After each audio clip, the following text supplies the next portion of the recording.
नमस्कार, मेरा नाम है राज के वर्मा और आप देख रहे हैं गोवा का पहला हिंदी नेशनल न्यूज चैनल राष्ट्र टीवी।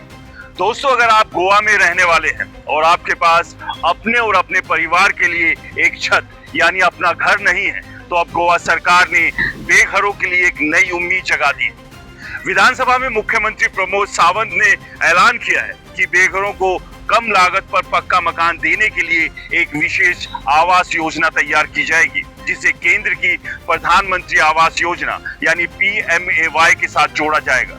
ये कदम न सिर्फ बेघरों को छत देने का वादा है, बल्कि केंद्र और राज्य के संसाधनों को मिलाकर इस मिशन को और तेज करने की कोशिश भी है। लेकिन सवाल ये है, क्या ये योजना वाकई जमीनी हकीकत बदलेगी या सिर्फ कागजों पर सिमट कर रह जाएगी? मुख्यमंत्री प्रमोद सावंत ने बताया कि सरकार ने इस दिशा में कदम उठाना शुरू कर दिया है।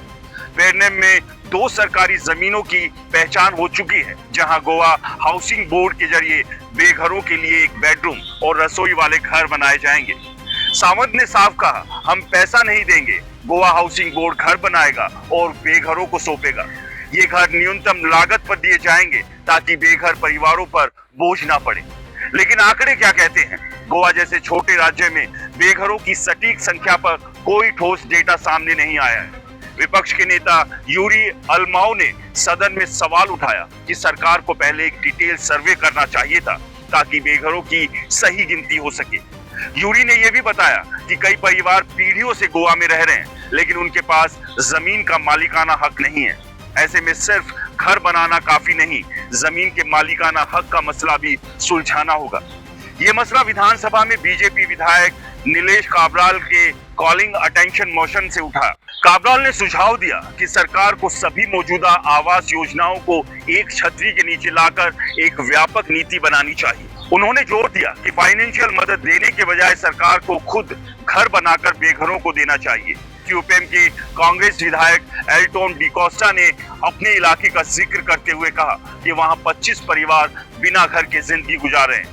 यह आंकड़ा भले ही छोटा लगे, लेकिन गोवा जैसे समृद्ध राज्य में एक भी परिवार का बेघर होना अपने आप में कई सवाल खड़े करता है। बेघरों के लिए नई योजना के साथ साथ शहरी विकास विभाग ने एक और बड़ा कदम उठाया है।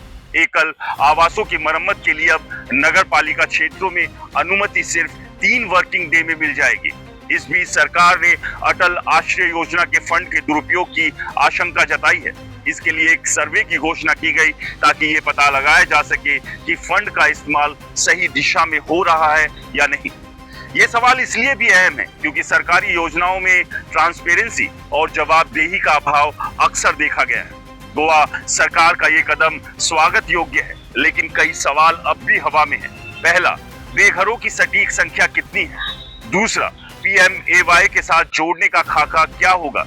तीसरा, जिनके पास जमीन का मालिकाना हक नहीं है उनका क्या होगा? और सबसे बड़ा सवाल, क्या ये योजना सिर्फ वादों तक सीमित रहेगी या वाकई बेघरों को छत मिलेगी? दोस्तों, इस मुद्दे पर आपकी क्या राय है? हमें कमेंट्स कर जरूर बताएं। नमस्कार।